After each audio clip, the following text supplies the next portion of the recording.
প্রিয় শিক্ষার্থীবৃন্দ, এখন আমি তোমাদেরকে দ্বিতীয় এবং তৃতীয় অধ্যায়, এই দুটি অধ্যায়ের সাজেশন দিচ্ছি। তোমরা একটু খেয়াল করো। তো এখানে ক বিভাগের প্রশ্ন আমি রেখেছি। যে ক বিভাগের প্রশ্ন: সের বিধি কি, অপূর্ণ নিয়োগ কি, কেইনসীয় বিপ্লব বলতে কি বোঝো, ভারসাম্য অবস্থায় অপূর্ণ নিয়োগ ব্যাখ্যা করেন কে, অস্থায়ী আয়ের প্রান্তিক ভোগ প্রবণতা বা এমপিসি কত, পিগু প্রবাদ কি, বেকারত্ব কাকে বলে, মৌসুমী বেকারত্ব কাকে বলে, মিতব্যয়িতার অসামঞ্জস্যতা কি, ভোগের ক্ষেত্রে প্রদর্শন প্রভাব কি। এগুলো খুবই গুরুত্বপূর্ণ কোশ্চেন। এরপরে খ বিভাগ থেকে দেখাও যে ক্লাসিক্যাল মডেলের শ্রম বাজার ও পণ্য বাজার বিচ্ছিন্ন।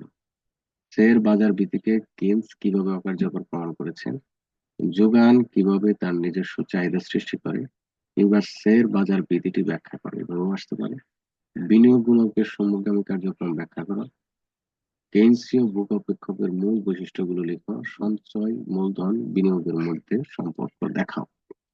এখানে ক বিভাগের প্রশ্নগুলোর মধ্যে যেমন অপূর্ণ নিয়োগ কি, এরপর হচ্ছে পিগু প্রভাব বা মৌসুমী বেকারত্ব বা ভোগের ক্ষেত্রে প্রদর্শন প্রভাব এবং মিতব্যয়িতার অসামঞ্জস্যতা, এগুলো গুরুত্বপূর্ণ।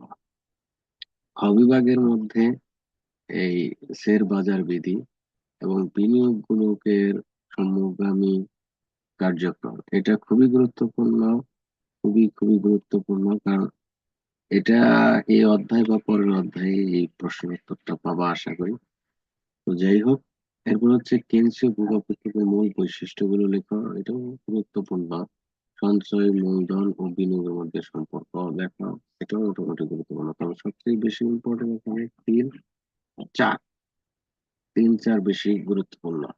যাই হোক, এরপরে আসি, অনেক সময় আবার এক নম্বরটাও চলে আসে যে দেখাও যে ক্লাসিক্যাল মডেলের সহবাজার পণ্য বাজার বিচ্ছিন্ন। এরপরে আসি গ বিভাগ।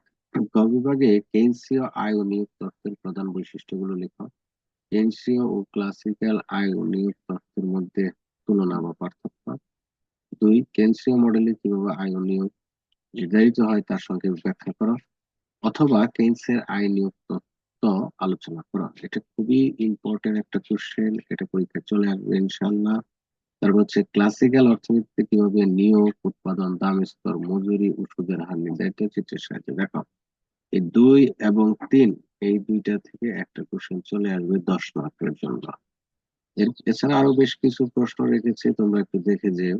এই গুণক উত্তরণের পারস্পরিক আন্তঃক্রিয়া কিভাবে আয় ও কর্মসংস্থানের স্তরকে প্রভাবিত করে, গুণক উত্তরণের মধ্যে পার্থক্য, এমপিসি বা প্রান্তিক বক্রতা ও গুণকের মধ্যে সম্পর্ক দেখা, পৌরনিয়োগ বলতে কি বোঝো, কেন্সীয় ও ক্লাসিক্যাল আয় ও নিয়োগ তত্ত্বের মধ্যে কোনটি অধিক গ্রহণযোগ্য।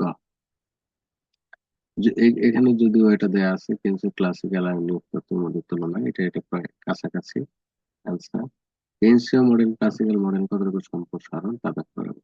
তিনটে কোশ্চেন প্রায় কাছাকাছি। খ, এই 6 নং, আর এই যে একের খ, এগুলো কাছাকাছি। উত্তর লিখবো, একবার করে পড়লেই হয়ে যাবে। তো এখানে এক, দুই, তিন, এই তিনটা খুবই ইম্পর্টেন্ট। তো দুই, তিন এর মধ্যে একটা আসবে, আমার কাছে মনে হয় 2 নম্বর চলে আসবে। তো যাই হোক, এটা ছিল তোমার দ্বিতীয় অধ্যায়ের আয় নির্ধারণ, এই অধ্যায়ের সাজেশন। এরপরে আসি আমরা তৃতীয় অধ্যায়। তৃতীয় অধ্যায় অর্থাৎ চাহিদা ও যোগান, যোগান। এই অধ্যায়ে বিভাগে বেশ কিছু প্রশ্ন আমি হাইলাইট করে রেখেছি, এগুলো গুরুত্বপূর্ণ। যে অর্থ কি, অর্থের চাহিদা বলতে কি বুঝো, অর্থের যোগান বলতে কি বুঝো, এর বিধি কি, অর্থের লেনদেন চাহিদা কি, অর্থের পাঠার চাহিদা কি, অর্থের মূল্য বলতে কি বুঝো, ফিশারি বিনিময় সমীকরণ, ক্যামব্রিজ সমীকরণ, তারল্যপাত, এটা গুরুত্বপূর্ণ, শক্তিশালী মুদ্রা গুরুত্বপূর্ণ। এরপরে হচ্ছে তোমার বিহিত মুদ্রা, সংকীর্ণ মুদ্রা, প্রায় মুদ্রা, অর্থগুণক, অর্থগুণকের সূত্র, অতিগুণক, ত্বরণ, সুদ, সুযোগ ব্যয়, গুণক উত্তরণের আন্তঃক্রিয়া কি। তো এখানে এই সে বিধিটা আমি আগেও বলছিলাম যে এটা গুরুত্বপূর্ণ। অর্থের কটকা চাহিদা গুরুত্বপূর্ণ, অর্থের মূল্য, ফিশারের বিনিময় সমীকরণ, তারল্য ফাঁদ, শক্তিশালী মুদ্রা। এখানে অনেক সময় এই প্রায় মুদ্রা চলে আসে, অতি গুণক এবং অর্থ গুণক, অর্থ গুণকের সূত্র। এখানে কোনোটা বাদ দেওয়ার মতো কিছু নাই, আমি অল্প করে রেখেছি। এরপরে হচ্ছে খ বিভাগ। খ বিভাগে অর্থের চাহিদা ও অর্থের যোগান বলতে পারবে। অর্থাৎ যেহেতু চ্যাপ্টারের নাম হচ্ছে অর্থের চাহিদা অর্থের যোগান, সেহেতু এটা বলতে পারবো যে এটা অনেক সময় চলে আসে হঠাৎ করে। অর্থের চাহিদা নির্ধারক, এটা খুবই important, very very important question, 4 মার্কের জন্য চলে আসে। M1 M2 M3 ধারণাগুলো ব্যাখ্যা করো, এটা ইম্পর্টেন্ট। তারল্যপাত, এটা ভেরি ভেরি ইম্পর্টেন্ট। এছাড়া সরকারি খাত অর্থনীতি ও সরকারি খাত বিহীন অর্থনৈতিক গ্রোথ কি সমান, এটা। যাই হোক, এরপরে আসো গ বিভাগ। গ বিভাগে অর্থ কি, অর্থের কার্যগুলি, ইম্পর্টেন্ট একটা কোশ্চেন। দ্বিতীয় হচ্ছে যে প্রবৃদ্ধিহীন নিশ্চয়তা এবং ঝুঁকি সহ প্রবৃদ্ধি, এই দুইয়ের মধ্যে একজন শক্তি কিভাবে সমন্বয় সাধন করেন। অর্থাৎ প্রবৃদ্ধির মধ্যে কিভাবে ব্যক্তি, এখানে এখানে এখানে হবে একজন ব্যক্তি, শক্তি না, এখানে একজন ব্যক্তি, এর মধ্যে একজন ব্যক্তি কিভাবে সমন্বয় সাধন করে। ব্যক্তি প্রবৃদ্ধির নিশ্চয়তা ও ঝুঁকি যুক্ত প্রবৃদ্ধির মধ্যে সমন্বয় সাধনের মাধ্যমে তার অর্থের চাহিদা নির্ধারণ করে। টেবিলের এই যুক্তি চিত্র সরবরাহ করা আসতে পারে। ফ্রিডম্যান, ফ্রিডম্যানের কথা আসলেই তার অর্থের চাহিদা তত্ত্ব বা অর্থের পরিমাণ তত্ত্ব, যেভাবেই আসুক এটা ফ্রিডম্যান বললে এভাবে একই উত্তর হবে। যাই হোক, ওনার এটা খুবই গুরুত্বপূর্ণ এই তত্ত্বটি। এরপর 4 নম্বর, কাম্য পোর্টফোলিও রেখা বলতে কি বোঝায়। টেবিল এবং এইনস এর অর্থে চাহিদা তত্ত্বের মধ্যে পার্থক্য নির্ণয় করা।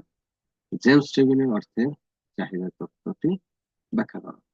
এর মধ্যে এই 1 এবং 3 খুবই ইম্পর্টেন্ট, ভেরি ভেরি ইম্পর্টেন্ট। হ্যাঁ, বাকিগুলাও পড়বা।